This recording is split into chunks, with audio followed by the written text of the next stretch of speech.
Looking for a great hosting solution? Check our website for prices.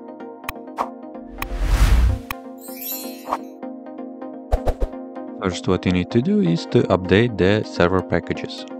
You can do this by the following command.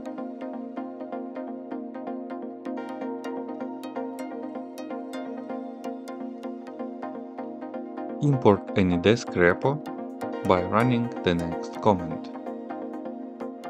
Run the following command to reflect the import AnyDesk repo. Next, install the AnyDesk by running the following command.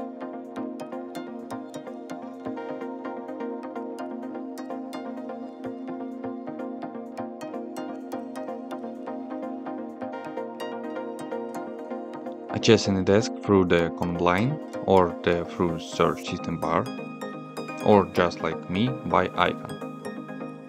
AnyDesk will be launched. That's it. If you have any questions, please leave them in comments.